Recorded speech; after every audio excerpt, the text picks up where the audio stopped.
Welcome to the WW2 archives, where we unlock the declassified files of World War II and examine the mechanisms of history that reveal patterns in our present. 1968, Vietnam.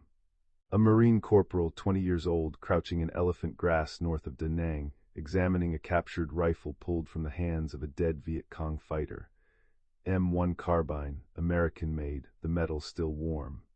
Intelligence reports would later suggest that many such weapons traced back to World War II transfers American arms shipped to resistance forces in 1945, now being used against American soldiers 23 years later. The weapons had traveled from American hands to kill Americans, but this isn't the story of captured rifles, it's the story of a pattern. 1979, Peshawar, Pakistan. A CIA officer hands a Stinger missile to an Afghan mujahideen commander. The weapon will help drive Soviet forces from Afghanistan. The strategic objective is clear. The tactical success will be remarkable. 22 years later, in 2001, American forces invading Afghanistan will face enemies using those same Stingers, trained in those same guerrilla warfare tactics, applying the same intelligence methods taught by CIA instructors. 2006, Baghdad, U.S. Special Forces train Shia militia fighters to combat Sunni insurgents. The decision-making is logical, the immediate results effective. 8 years later, those same militias, now Iranian-backed, will attack American forces and allies using American training, American tactics, American strategic playbooks. 2012, Syria. Weapons airdropped to moderate rebels fighting Assad. The policy makes strategic sense given regional priorities. 3 years later, ISIS displays captured American TOW missiles, posts videos of fighters using American equipment against American-backed forces.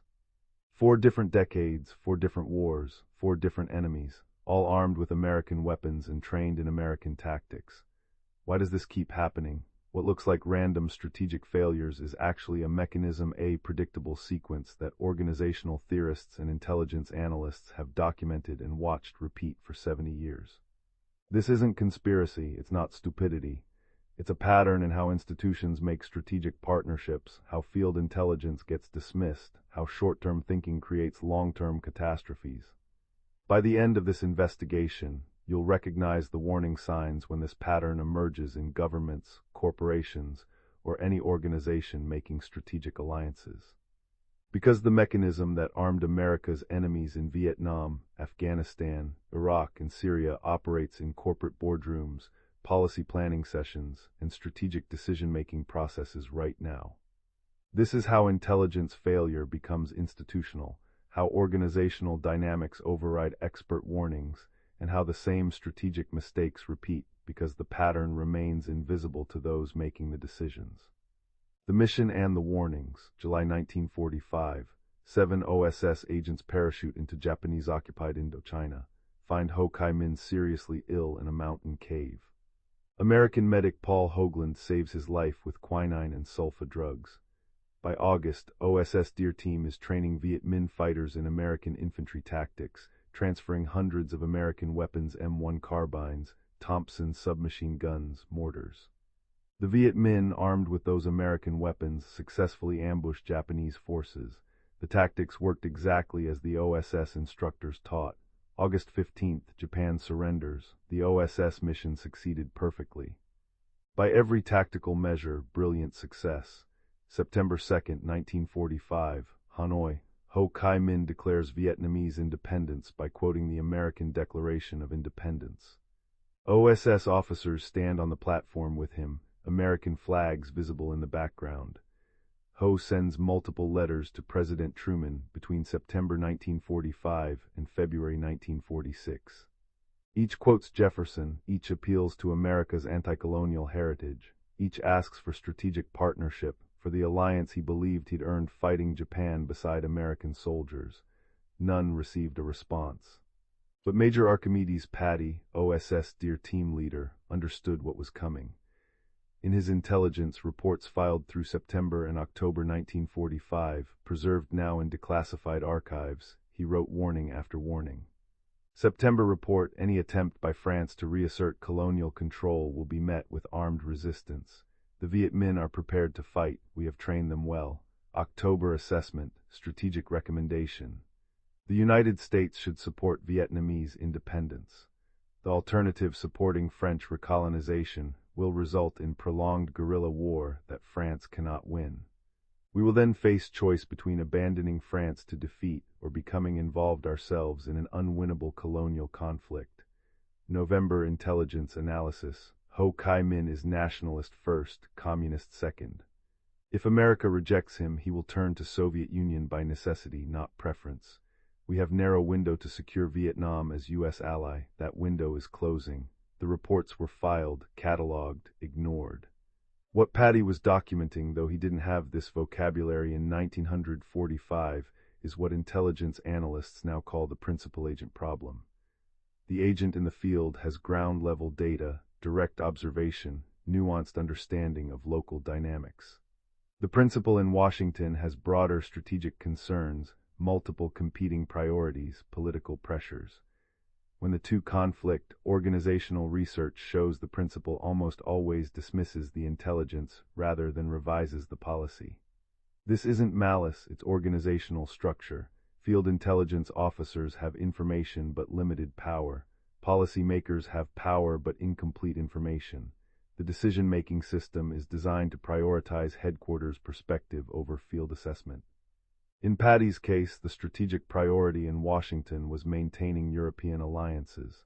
France was crucial to post-war European stability. France wanted its colonies back. Supporting Vietnamese independence would alienate a vital ally. Patti's warnings, accurate, detailed, prescient, contradicted that priority. The organizational response was predictable. Dismiss the intelligence, maintain the policy, rationalize the decision as unavoidable given broader strategic context. State Department chose France. Patti was ordered home. The OSS was dissolved. And the institutional knowledge about Indochina scattered. 73 years later, Boeing engineers warned executives that the 737 MAX flight control system needed additional pilot training. The engineers had ground-level data test results, safety analysis, risk assessment. The executives had broader strategic concerns competing with Airbus, maintaining delivery schedules, avoiding costly delays that would affect quarterly earnings. The decision made short-term business sense. Long-term cost, 346 dead in 2 crashes, over $20 billion in losses, criminal charges, organizational catastrophe, different industry, same mechanism. Field experts overruled by headquarters priorities. Information asymmetry creating strategic failure.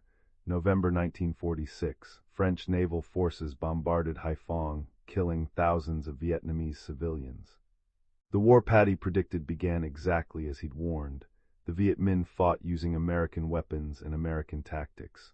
For 8 years, America funded France's colonial war, over $2 billion supporting French operations against resistance fighters America had armed and trained. When France was defeated at Dien Bien Phu in 1954, the strategic decision became, take France's place. American combat forces deployed in 1965. By 1975, 58,220 Americans were dead. The Vietnam War had many causes: Cold War dynamics, domino theory, domestic politics, but the pattern of ignoring field intelligence while arming future adversaries began here. The intelligence was accurate. The strategic decision-making process that ignored it was catastrophic. When knowledge dies with leaders. April 12, 1945, Warm Springs, Georgia. President Franklin Delano Roosevelt dies of a cerebral hemorrhage. 12 years as president. Architect of Allied victory, holder of strategic visions for the post-war world that he'd kept largely in his head, in conversations with advisors, in relationships built over more than a decade. Roosevelt believed European colonialism was finished, morally indefensible and strategically counterproductive for America's post-war interests. Had specifically discussed Indochina, telling advisors that France should not be allowed to reclaim colonial possessions, that international trusteeship leading to independence was the right path. But Roosevelt never formalized this vision in written policy directives. It existed in conversations, in shared understanding among his inner circle, in what organizational theorists call tacit knowledge, strategic vision that lives in people's heads rather than in documents. When Roosevelt died, that knowledge died with him. Harry Truman, vice president for only 82 days, suddenly thrust into presidency, had been excluded from Roosevelt's strategic planning, had never been briefed on Indochina policy, didn't know the vision existed. And Truman's State Department, focused on rebuilding Europe, on containing Soviet expansion, on managing the emerging Cold War, made a different calculation entirely. The arithmetic seemed simple. France was crucial. France wanted colonies back, support France's return to Indochina. This is what business schools and organizational psychologists call institutional amnesia, the loss of strategic knowledge during leadership transitions. When founders or long-serving leaders depart without transferring tacit knowledge, organizations make catastrophic strategic errors because the new leadership literally doesn't know what the old leadership knew. The decision-making framework existed in Roosevelt's mind. When he died on April 12, the framework vanished. Nobody even knew to preserve it. Patti's warnings never reached Truman's desk. The intelligence reports warning that supporting French colonialism would cause prolonged war sat in filing cabinets while policy decisions were made. The organizational failure wasn't that America lacked good intelligence. It was that the system for connecting intelligence to policy broke down during leadership transition, during the dissolution of the OSS, during the chaos of moving from wartime to peacetime organizational structures. When Steve Jobs died in October 2011, Apple faced this exact challenge. Jobs held massive amounts of tacit knowledge, design philosophy, strategic vision, product roadmap, decision-making frameworks in his head. Apple's solution: Tim Cook created Apple University, hired Yale Business School dean to document Jobs' decision-making frameworks, his design principles, his strategic thinking. They understood what organizational theorists had documented: institutional knowledge dies with leaders unless actively preserved. Apple created systems for knowledge transfer. The U.S. government in 1945 had no such mechanism. Roosevelt's Indochina policy died on April 12, and the cost of that institutional amnesia was 58,220 American lives over the next 30 years. The pattern appears across organizational contexts. Leadership transitions in corporations, in government agencies, in nonprofits. Whenever strategic knowledge exists as tacit understanding rather than documented systems, the risk of catastrophic institutional amnesia is high. And the cost, whether measured in lives or billions in value destruction, is predictable. Chapter 3. The pattern REPATS. What happened with OSS Deer Team wasn't unique. It's a pattern A sequence so predictable that we might call it the alliance to adversary pipeline.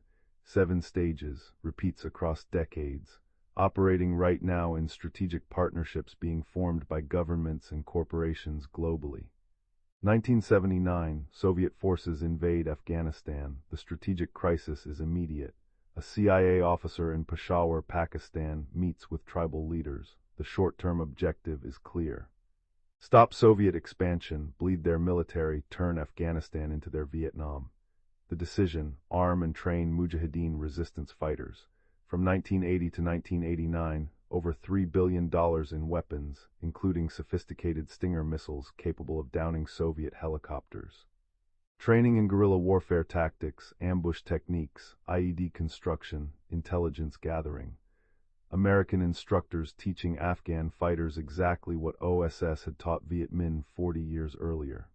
CIA field officers wrote warnings. Their reports, now declassified, asked the same questions Patti had asked. What happens after Soviets withdraw? Who controls these weapons? What prevents Taliban takeover? How do we ensure this partnership doesn't become adversarial? The intelligence was filed. Headquarters response, documented in declassified memos: win the war first. Long-term concerns are secondary to immediate strategic objective. 1989, Soviets withdraw. The mission succeeded perfectly. The tactical victory was complete, and the field intelligence warnings began coming true. 1996, Taliban takes power using CIA training and weapons.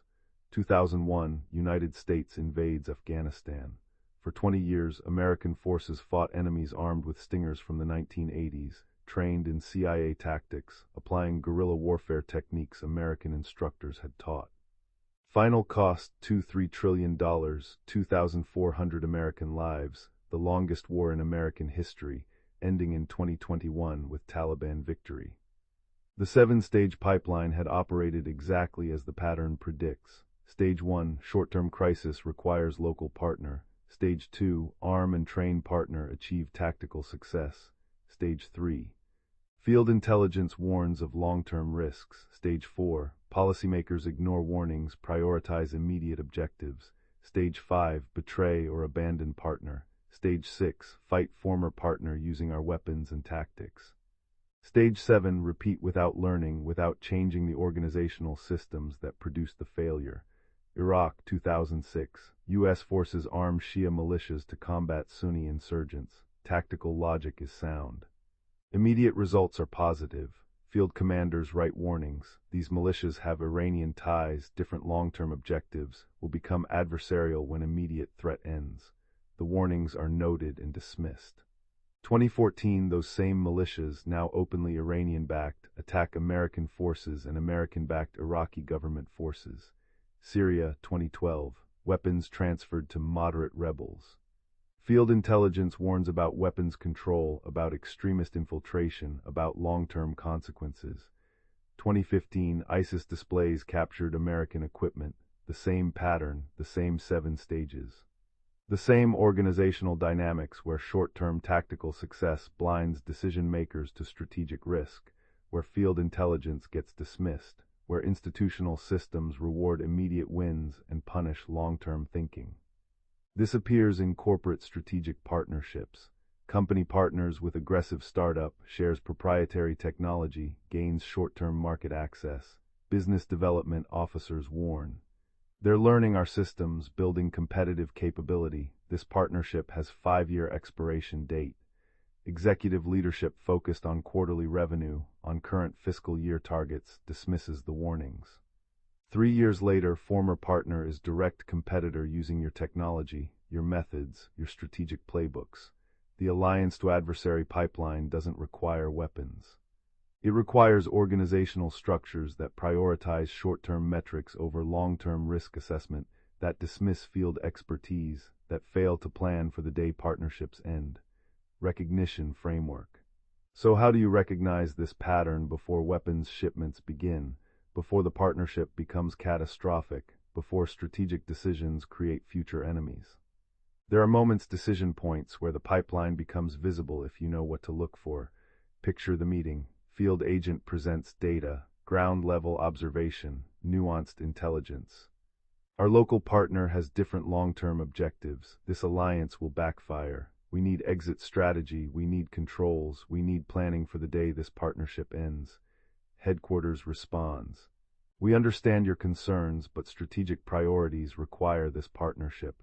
Immediate needs outweigh hypothetical future risks. If this happens once, it's a disagreement, a normal organizational friction. If it happens systematically, if field expertise is consistently dismissed, if every warning from ground level gets overruled by headquarters' strategic calculations, you're watching information asymmetry in action. You're watching the first stage of the alliance to adversary pipeline becoming operational. September 1945, Patti warns, supporting French colonialism will cause prolonged war. State Department calculation. Alienating France in 1945 creates immediate diplomatic problem, immediate political cost, immediate strategic complication. Future war is hypothetical, 20 years away, involves different leaders, different political landscape. The immediate problem wins. This is what risk management professionals call short-termism bias when quarterly pressures, election cycles, fiscal year targets, immediate performance metrics make long-term risks invisible. When organizational incentive structures reward solving today's problems regardless of tomorrow's costs. If your organization's critical strategic knowledge exists only in leaders' heads, if succession planning doesn't include knowledge documentation, if decision-making frameworks aren't formalized, if strategic vision dies when key people leave, you're vulnerable to institutional amnesia. Roosevelt's Indochina policy existed in his mind. When he died, the policy vanished. If that pattern exists in your organization, leadership transitions will produce strategic failures because new leaders will make decisions without knowing what old leaders knew.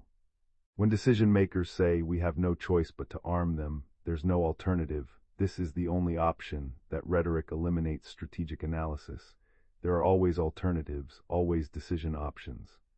Always trade-offs, when language prevents exploring them, when no alternative becomes justification. You're watching decision-making failure, watching organizational dynamics that prioritize action over analysis, that mistake decisiveness for wisdom.